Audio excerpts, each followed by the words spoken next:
everyone. Welcome. Full house, and I suspect some people are going to keep coming in, but we want to get started on time. So welcome to the panel on community solutions for postpartum depression. I'd like to introduce Adriana Kohler. Adriana Kohler is a policy director for Texans Care for Children, and I'll hand it off to her to introduce the panel. Great, thank you. Good morning. Happy Friday, everyone. Great. So my name is Adriana Kohler. I'm policy director at Texans Care for Children. We're a multi-issue children's advocacy organization, and we believe that healthy kids starts with healthy moms and healthy births. So that's why we're really committed to a lot of the work that y'all are doing as part of this, the summit and the collaborative. Before I introduce the panelists, I just want to give a little intro, and there should be a handout floating around if you don't have it. Does everyone have it? Nope. It started floating around here. Hopefully it'll go over. Okay. If it doesn't get to everyone, we can send it out later as well. We're going to be talking today about community solutions for postpartum depression. Postpartum depression often has different terms associated with the condition or the challenge. You might have heard perinatal mood and anxiety disorder, maternal mental health challenge. So you might be hearing different terms today, but what we're really talking about are the range of symptoms and conditions that affect moms during pregnancy and after pregnancy. Symptoms can range. It could be crippling anxiety, debilitating depression. Sometimes it takes the form of PTSD, and the symptoms may come up during pregnancy or up to a year postpartum. You know that there's a huge impact on moms and kids, and really the community overall. For kids, if untreated, postpartum depression can impact a child's safety, bonding with the new family, and also language and cognitive development. And there are impacts on the community and state costs. If untreated, a mom may be 4 times more likely to go to the ER, and then there are extra costs associated with that. And Mathematica has done a great study on the community and societal cost of untreated postpartum depression, loss of productivity, loss of days at work, etc. So I encourage you to take a look at that. So today we're going to learn about some of the community solutions. We have 3 amazing experts here who are working in the community every day to increase visibility and awareness and training around postpartum depression. We'll talk about some challenges in delivering postpartum depression services, but then the opportunities and ways to partner. So with that, I want to introduce our amazing panelists. First, Darline Turner. She's the owner of Darline Turner Enterprises. She founded Mamas on Bedrest and Beyond back in 2009, a full-spectrum doula support, education, and resource service for high-risk pregnant women. Amazing program, and she mentors doulas to create their own antepartum doula business. And then recently in 2017, Darline established Healing Hands Collaborative Doula Project, a new 501c3 organization based here in Central Texas. The mission is to raise awareness and address disparities in maternal mortality and morbidity by addressing individual and system issues, including social determinants of health. So we're really excited to have Darline here. We have Elaine Cavazos, licensed clinical social worker, also based here in Central Texas. Elaine owns her own private practice where she focuses on providing psychotherapeutic services to clients working to help them with pregnancy and postpartum mental health issues. She serves as the board president of the Pregnancy and Postpartum Health Alliance, and we'll be talking a lot about that more today. And she's the chairperson of the UT Perinatal Mental Health and Wellness Conference. Last but not least, we have Dr. Kelly Boyd, a licensed clinical psychologist specializing in the area of women's reproductive psychology. She has a private practice a little bit north of here in Round Rock, Texas. She works with couples, individuals, and groups. She also conducts tele-mental health, so we'll be talking about that today. She regularly participates in increasing awareness in the community and training around reproductive mental health. So with that, I'm going to ask a very open-ended but very important question. As you all work with moms in distinct ways, as a doula, as a licensed clinical social worker, as a psychologist. And there are some barriers to providing services on postpartum depression, treatment and screening. For today, can you talk about one or two challenges that you've seen, and then a specific way you've used community solutions to address those barriers? And we'll start here with you, Elaine. Hey, can you hear me? Yeah? Okay. So the part of the barriers that I'm going to represent are what the organization, the Pregnancy and Postpartum Health Alliance, really looks at. And one of the key parts of our mission is to look at training. And so a couple years ago when I started on the board, we really looked at what was out there to help people learn more about the unique presentation of perinatal mood disorders and the variety of treatment strategies that work well with this population. And what we found is that there's definitely training out there. There's training at the national level through DPsy, and there are trainings in different parts of the country with private practitioners who've built a very robust training program. But they're really, really expensive, and they're hard to get to. And so we really thought about how Texas is a big state, and our goal is that everybody who needs training in perinatal mood disorders gets that training in some way. It's still not perfect.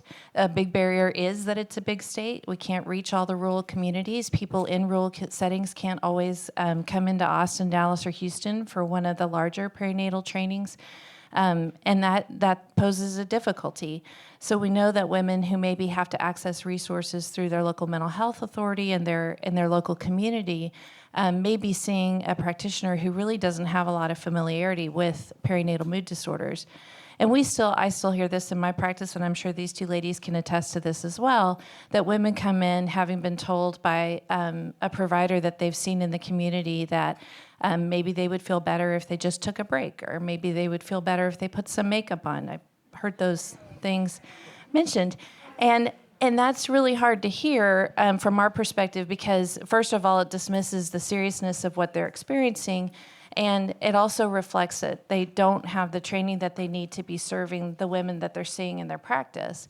And so we try really hard not to, even though it's shocking and hard to hear those things, and by the way, there's way worse, but I won't go into that. But we try not to really focus on that. What we really want to try to focus on is how can we make it accessible so that people really have the intent to do well by their patients and their clients and so on. And so how do we help them do well by getting the very best training that's out there?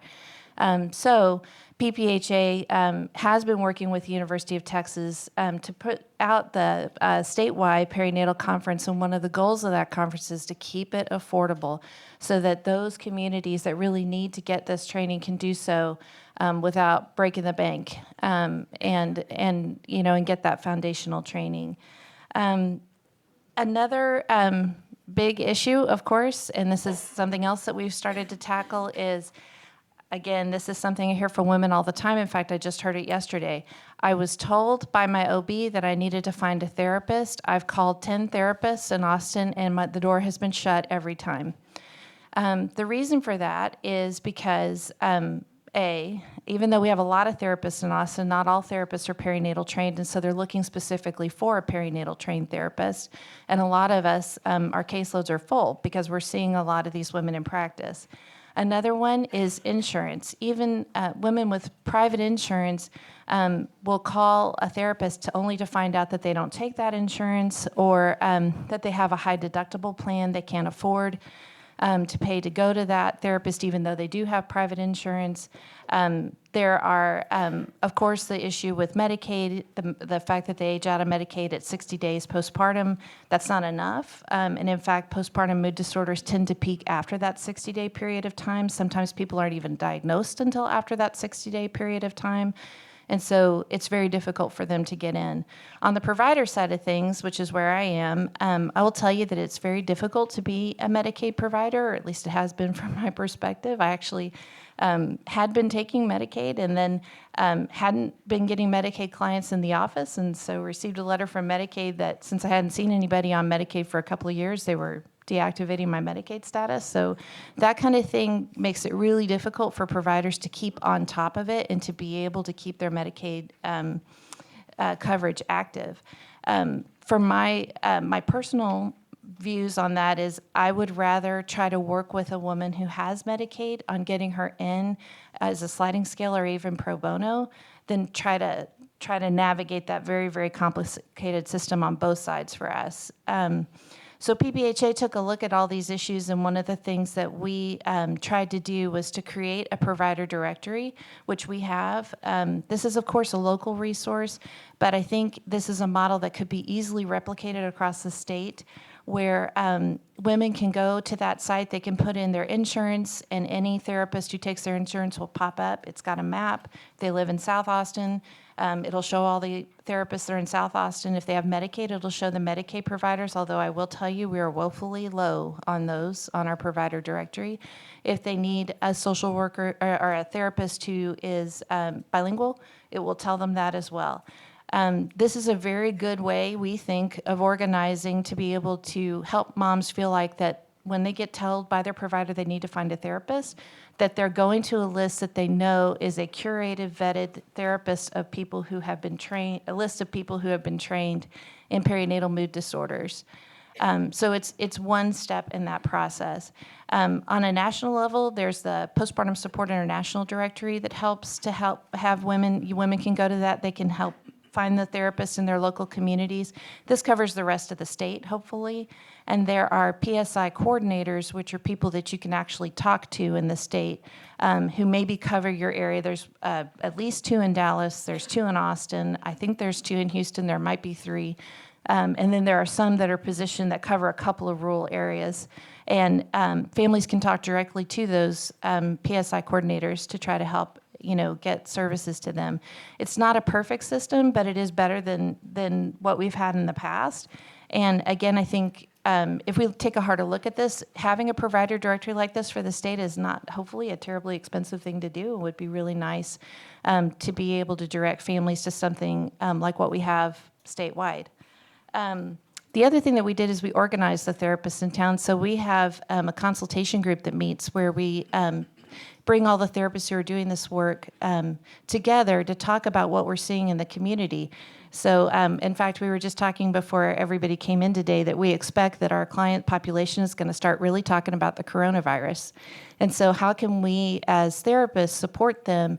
What are we going to need to do to sort of be able to provide that mental health support to them, and also pay attention to the fact that this is a population that's going to get highly anxious about this, have a hard time leaving their home, and maybe need more access to things like teletherapy. And so that's another really great way for us to sort of be sensitive to the community and thinking about what the community needs.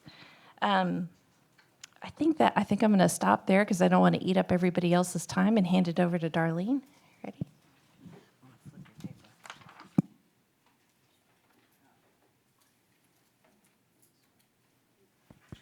Is that on?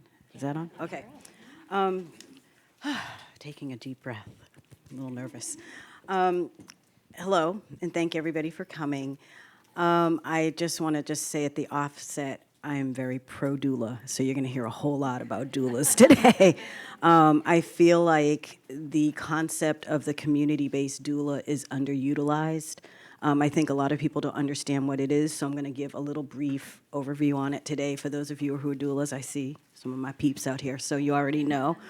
But, and I think it's something that we really need to grab onto because I think we fill a really important gap.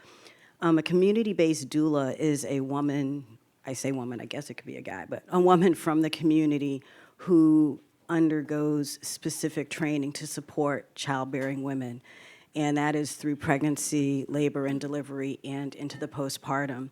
Healing Hands is a community-based doula project. We've been funded by St. David's, thank you. And I've designed this project with the specific intent to look at how we can impact maternal mortality in the Black community. And our program starts as soon as we can get women. People say, how soon can I send them to you? I'm like, as soon as they're done peeing on the stick. You know, call me, please. We don't always get people that soon, but you know, that is how soon we really would like to get people, because we have, I'm developing a series of specific modules that each month we will go through with women, whether it's childbirth education and breastfeeding and postpartum depression, and I will talk about that in just a second. But it's important that we get women early, because when we get women at 36 weeks, and one of my doulas here is Constance, it's a hot mess, because we get them at 36 weeks and they go at 37, and you're in there, and it's, I didn't know it was gonna feel like this, and you're like, well, so you know, the sooner we can get people to get them to understand signs, symptoms of labor, and all of that is really optimum. Challenges in our community is that we serve a Medicaid community. Occasionally we get somebody with insurance, but 99.9% of our clients are on Medicaid or uninsured, don't have insurance.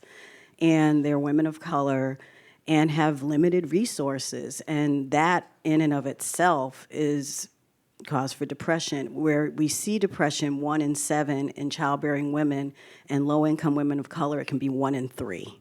So, you know, the numbers just go up exponentially.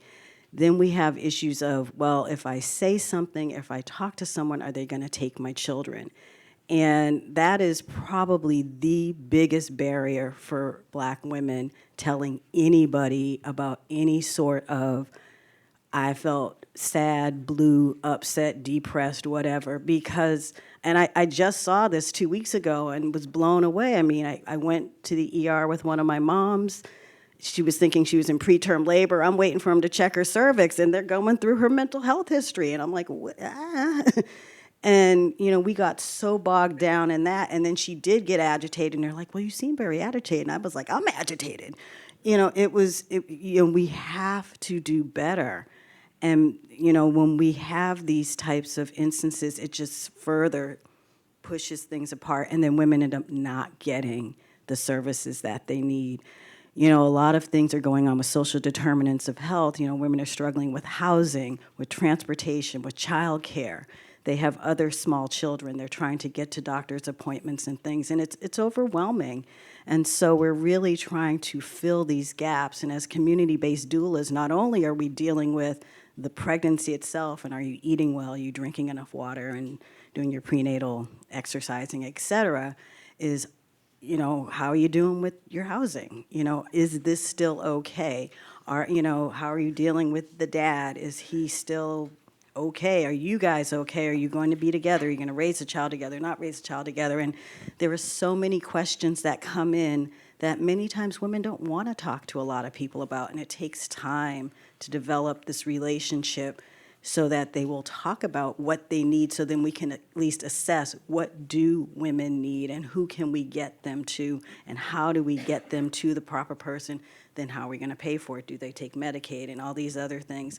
I rely heavily on PPHA because they always know. I mean, Melissa isn't here, but she's like on my speed dial on my phone, like, Melissa, I got a mom. And, you know, because we need to have access for women, and they can't pay. And I don't know of any Medicaid providers around. I mean, maybe you know, so I've not seen any, and I've not seen any of color that take Medicaid that deal with the perinatal mood and anxiety disorder. So, you know, it's a very big problem. What we're working on right now is bringing the Rose study here to Austin, and I'm all excited because, and let me get it right because I never remember what Rose is. It's Reach Out, Stay Strong, Essentials for Mothers of Newborn. And it's a preventive intervention, so we will be incorporating this into the prenatal care, where they'll be getting the Rose's curriculum, going through the prenatal care as we're seeing them, getting them ready for labor and delivery, and then you have 1 to 2 classes in the postpartum. But the the study shows, and they're still working on it, it's at the University of Michigan. Roses is an educational class provided during pregnancy in settings that provide health care to low-income pregnant women. And it just works so well with the program that we have, where we're going to go out to women's homes or have them come to group sessions where we can actually talk about things that are going on. And you can say, I might need housing without, disclosing a whole lot, but getting the skills and tools before postpartum depression really sets in, before everything comes crashing down, so we can know beforehand, do we need to help you get some funding before you bring this baby home? But it's so much easier to do when we have a heads up that, as soon as we can get women, as soon as we can get them into the program, start working with them, start understanding who they are, and they don't know who we are, and then, what services do they need? Do I need to call Elaine? Do I need to call, someone else to get them services? That in and of itself is going to alleviate a lot of the anxiety, instead of waiting till we're in the hospital and, I don't have an infant carrier and they're not going to discharge my baby.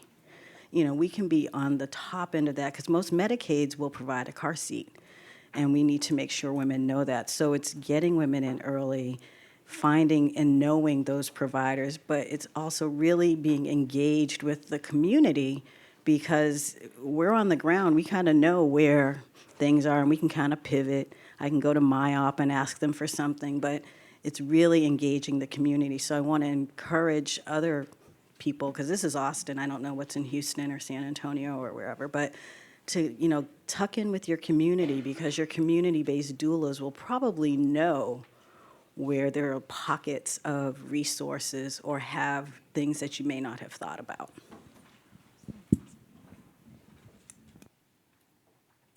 Thank you. It's so great to see so many familiar faces in here. Thank you so much to the committee for having us and for really giving attention to this very important topic. As mentioned, I'm a clinical psychologist and have worked here in the community for, 20 plus years now, specializing in reproductive trauma. So one of the things, I could spend an entire day, and matter of fact, we've talked about that we could spend an entire day talking about the barriers, but we also want to focus on what is working. My part that I'd like to just speak to is the clinical aspects, and my colleagues have sort of referenced some of those barriers, but one of the things that I see on a clinical level, just to support what's already been said, is prompt access to care. So that's the other thing. I had the true honor of working in collaborative care the last few years, working with many of you in practices. And I will tell you, the collaborative care model works. If we can have mental health be part of primary care, if we can have mental health be part of OB-GYN care, it's a beautiful model, because it's easy, quick access to care and reduced levels of stigma.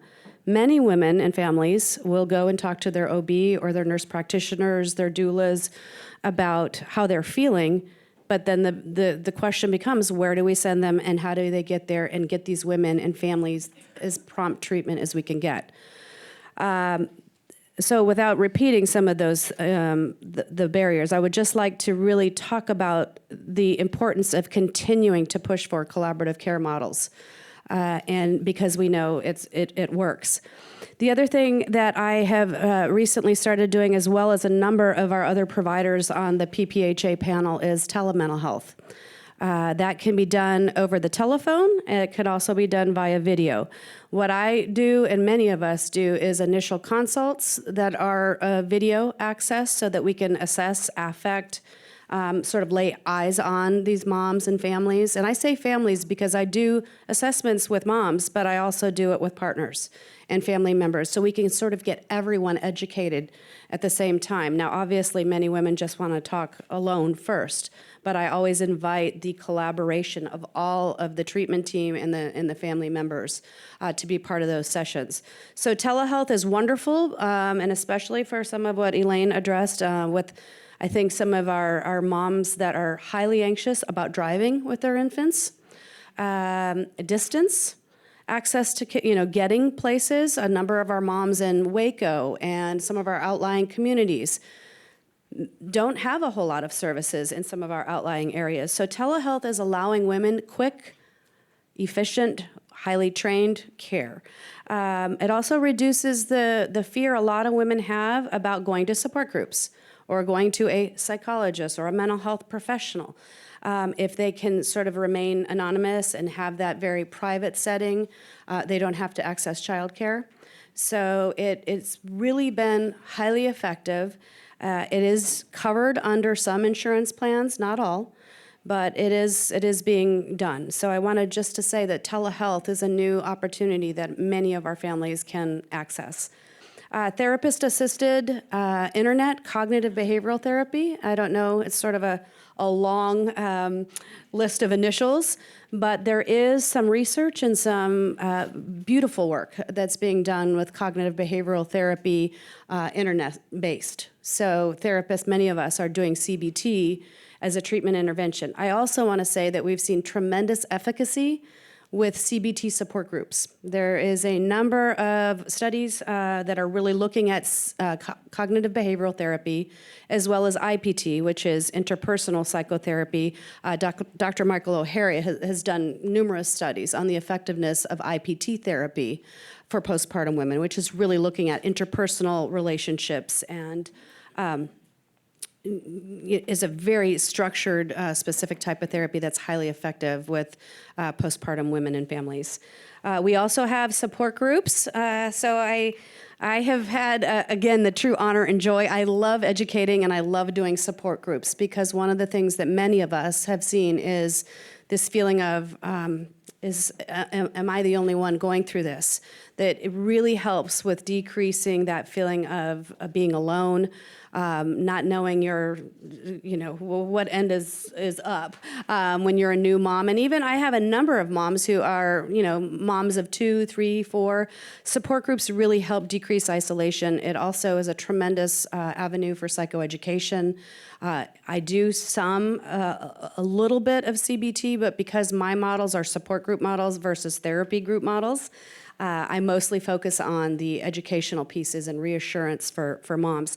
We do have a number of groups now here in Austin, which has been a dream come true for some time. There was one or two at Any Baby Can, and those of you may remember way back when we started the group at Family Connections, which then turned into the Any Baby Can group. But we have, they're all listed there, so I don't really need to go over them. But I just want you to know that we have support groups in all parts of the city and at all times. So that was one of the other barriers, was letting our working moms have access to care and support groups. We now have evening groups. The group that I am doing currently in the Round Rock area is for pregnant and postpartum women. So that's been a really nice addition as well, to be able to have some pregnant moms in there. And I definitely talk with those moms ahead of time about some anxiety that may come up if they're sitting in a room of other women who are already postpartum. But that's part of our assessment that we do when women come into the group as well. Let's see. Again, the programs that we have in place, Elaine did reference PPHA, PSI, our Roses program, which is so exciting and been a dream for many of us for years to get that in place. The other thing that I want a lot of you to know, and some of you have heard, and some of you may not, but we also have the first FDA-approved intervention, Zulresso, as an infusion for postpartum depression. It works mostly on GABA receptors. As we know, in the postpartum, the excitability, the hyper-alertness, hyper-awareness, fear, anxiety is so tremendously high. And what we've started to see with initial outcome studies and looking at some of the moms who have been infused is that it's been highly effective to sort of, if you will think about it, almost like a switch to kind of bring some of that anxiety down. Some of the inhibitory mechanisms that are in Zulresso have been very effective. And we obviously have much more work to do in that area and much more studies. But what we're going to also be looking at is, we have some of those sites here too, by the way. I think that they are listed here. Our Brushy Creek facility, as well as our Lake Travis facility, are doing infusions. They are sometimes covered by insurance, sometimes not, but I want you to know that we are doing them here. I am also doing the support group that is associated with that. So now we're really trying to integrate not only the infusion, but because we know postpartum is biopsychosocial, we're also trying to get the clinical support for these moms. So I'm doing the support group in combination with that. So that is also available, just to let you know that we are doing Zulresso locally, and it is going in San Antonio, Houston, Kyle, I believe. So if you have questions about that, feel free to speak with me afterwards too. I can direct you more to that. I think, and I know that we have gotten to our time. Obviously, we also have many wonderful holistic interventions and approaches, and yoga for postpartum depression, and so many of our wonderful providers here in the community that are providing other supplementary therapeutic interventions that can be accessed more quickly than some of our barriers that we've been talking about. I know that was quick, sorry. Great. No, thank you so much. As you can see, we have amazing experts here, so we wanted to leave some time for questions from the group. And so, oh, we got one here, yeah. Good morning. My name is Tamaya Bailey, and I'm a graduate student out of the University of Texas at Arlington. I'm getting my master's in social work, mental health, and substance abuse. And so I'm very passionate about postpartum and then also doula. So I guess my question would be for Ms. Turner, because I understand, doulas have been around a long time. However, the name doula is still foreign because not a lot of people know about doulas or understand what they do. And actually, personally speaking, this time last year I was pregnant, and as a first-time mom, what do? We watch A Baby Story, and that's how I found out about doulas. But but I guess my question to you would be, where are we now in actually making doulas accessible to all women? Because the major importance, 2 weeks before I went into labor, my research group with Dr. Brown, we hosted a Black doula meetup. And the issues that they talk about, the issues that Black women face in labor, I am one of them women. I went into labor because I was in pain, and I was sent home because my water didn't break and was told to take Motrin. And because of that, my daughter spent 20-something days in the NICU because she had meconium aspiration. I had maternal hemorrhaging, and I have birth trauma. So I do feel that if I had a doula with me, that I would not have been in this situation. However, doulas are expensive, $2,500, $300, $3,000. So I guess I was asking, when I looked it up in Dallas. But where do you think we're at with making doulas accessible for all women, not just high income, but low income, through the WIC program is my question. Well, $2,500, $3,000. Wow. Okay. Moving to Dallas. But anyway, first of all, we have. You can look. I'm a DONA trained doula, so you can always look on DONA International. You can look on DTI, which is Doula Training International. And then if you're looking for a Black doula, National Black Doula Association, and I think it's nationalblackdoula.org. Our community-based doula project is free to the women. We get grants. We're working, on grants funding and trying to work with Medicaid for funding because of that very thing that, a lot of people don't have $1,200, $1,500, $2,000 in excess of everything else you need for the baby. But we also know that it's critical for Black women to have someone supporting them through their labor and delivery. World Health Organization has said every woman should have a doula, period, across the board. So, in Austin, there's Black Mamas ATX, there's Healing Hands, there's Mama Sauna, Vibrant Woman, there's GALS. We are all here, and none of us charge the women, as far as I know. I don't think Mama Sana charge. I don't know what's in Dallas, but I do know in Fort Worth, there is a group in Dallas, Cecily's group, and I can't remember what her group's name is. Cecily's group's there. There is a group in Fort Worth. So there are groups around. I mean, the only other thing I can think of is I can give you my card because I can just start shooting you my friend's phone number. It's like, here, call Nakia, call this one, call that one. But, because I'm off the top of my head, I'm forgetting their organizations' names. But there are, community-based doula groups around, and we all kind of know each other. Also, National Perinatal Task Force has a listing of doula groups around the country. So you can kind of look. We're not everywhere, but I know there's one in Washington, D.C. There's Kansas City and St. Louis, because that's Uzazi Village. There's Be More Doulas in Baltimore. There's Ancient Song in New York. I mean, there are doula groups around, and like I said, I'll just give you my card, and I'll just start shooting you my friends' names and numbers. Like, here, she's in Syracuse. This one's here, this one's there, because I forget the names, but I know where my friends are, and then we can just start building up that thing. Yeah, I just wanted to add a little something there, and the whole idea of kind of what PPHA hopes happens in Texas is that our programs get replicated in other areas. And one of the things that we've been able to run very successfully, it's by far our most successful program, is women will call us if they have a positive diagnosis of postpartum depression or anxiety.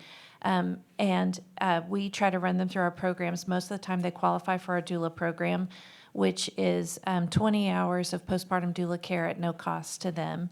And we do this by, we provide training to our doulas to be sure that they're trained in postpartum mental health issues and postpartum care. And then we place them in these homes, and we do pay our doulas. Of course, we're dependent on fundraising and grants and, visibility and all of those things. But we have been keeping statistics, and this always bugs me when I say this in a large room of people because we're sitting on a stack of statistics that are really good, but none of us are researchers. But we have kept statistics on when these women come in and their Edinburgh postnatal depression scale scores are positive. We apply the doula care and we scale again midway through, and about 75% of them show a decrease just with the doula care. So we know we're onto something. And we need that. I know every time I say this, somebody comes up to me afterwards and they go like, where do you have these statistics? And where can I get my hands on? We're happy to share them. But because we want this to get out. People need to know this. I mean, we already know the power of doulas and how impactful they can be, but this is a really good way of getting in meaningful help with these women in their homes. Great. I think we had a few more questions. Yeah.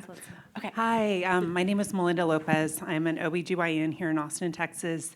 Thank you to the panelists, and thank you for addressing this topic and all the work you do. And shout out to Darline. We met a few weeks ago. Hopefully we'll be working together in the future. Like I said, I work here in Austin, and I work at an FQHC. We see largely immigrant population, high-risk obstetrical population, and we've been sorry, I'm a little out of breath too, just for standing up. We have intensified our efforts to screen people for postpartum depression throughout their pregnancy multiple times postpartum. And what we're finding is that they're doing actually better than we were expecting during the pregnancy and within that 6-week window. And where things kind of deteriorate is the 6-month to 12-month window, where we're not seeing them, we're not checking in as much. They've lost the social support, the excitement of having a new baby, and that's where they're really needing more help.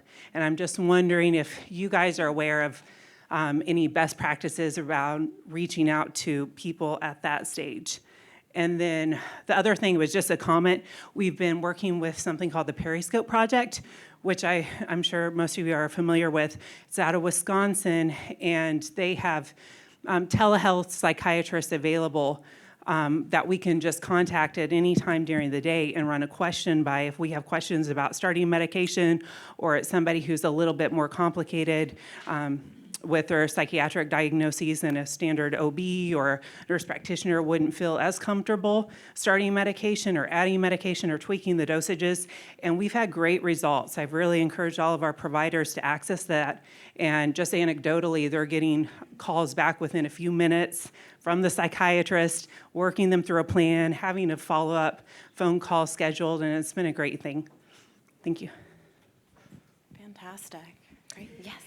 So I do work around breastfeeding, and so I have kind of a two-part question. First is the Zulissa. So yeah, I wrote it down. Is it compatible with breastfeeding? Do you know? Yes, so they, it is excreted in less than, 1 to 2% of breast milk, sorry. Hello?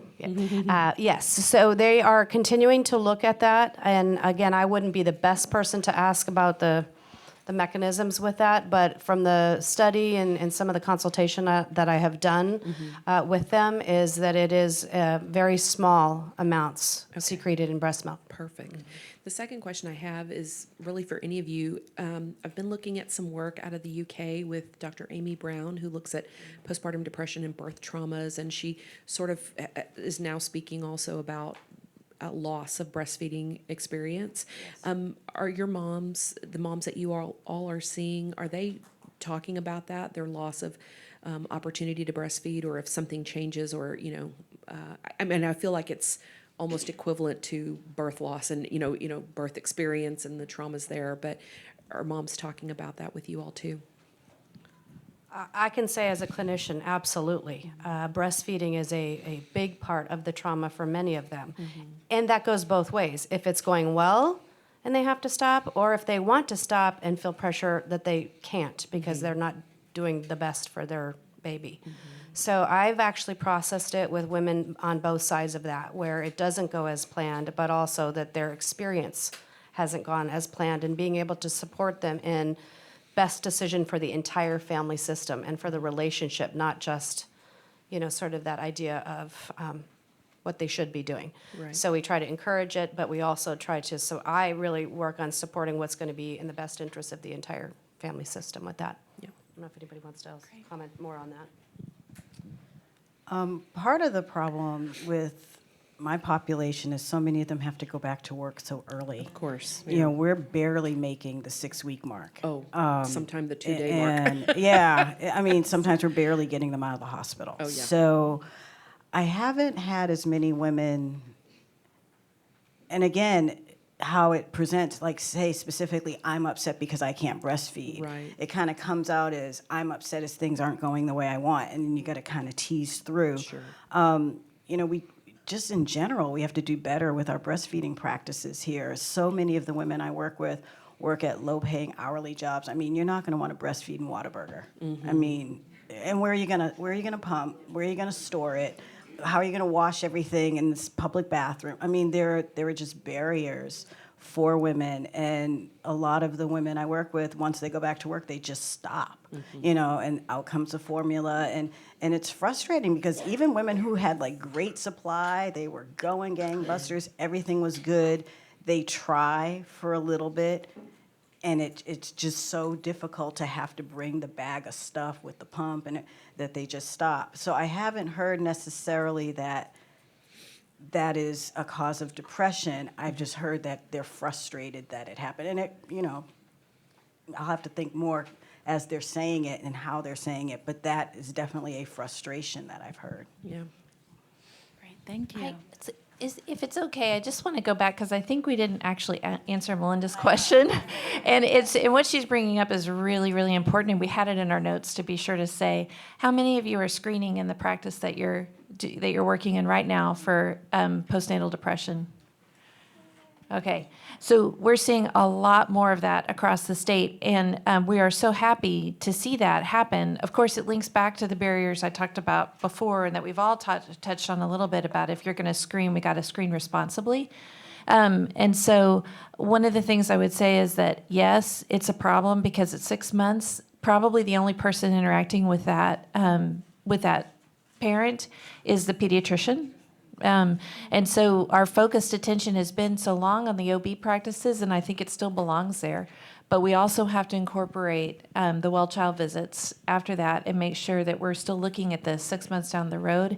I do think, stay tuned, I think we're going to work on an initiative where we send out postcards to women through their OB offices at 4 months that says, are you okay? And if you're not, here's a provider list of where you can go to get help. Great. I think we have a question up there. Yes, my name is Jasmine Farish. I'm with Nurse Family Partnership. Kind of wanted to go back to address your question. In Dallas, it's Abide Women's Health Services. But what we did in Tyler, because there was a growing need for doulas, we kind of had a caveat where we'll train you for free as a doula, but you have to dedicate at least 2 moms out of the month that are under-resourced or low income. So that's kind of the trade-off that we tried to work out. Also, I would encourage you to kind of look into Nurse Family Partnership because we do address, thank you. We like cheerleaders. But we do address some of those, or most of those things that a doula could work with a mom on, setting her up with resources. I've had to kind of train a partner or a family member to act in that doula role while in the hospital, so they get that one-on-one support. And we're the ones that are going into the home, on a weekly basis or a bi-weekly basis and can work with moms closely. And we are strictly for under-resourced moms. So. Can I come back to, because I want to go back to Dr. Melinda. I forgot to tell you. Now, here in Austin, for women of color, Black Mamas has monthly sister circles. And it's like, it can be 5. I mean, just go. And also, we see our moms through the first birthday. So they can just keep coming and seeing us. And see. By the time we're done, we typically, if they go through the whole program, have been with this mom for 2 years. And you can always refer a mom if you're seeing that she's feeling a little disconnected. Even if she may start with me, I may send her to Kenya because that might be a better fit, or vice versa. But there is always, our programs are just ongoing. We say we see them for a year, but I've got some 2-year-olds now that come up and wave at me, and it's weird when they come up and say hi, and I'm like, whoa, okay, but there's not the issue of that they're just cut off.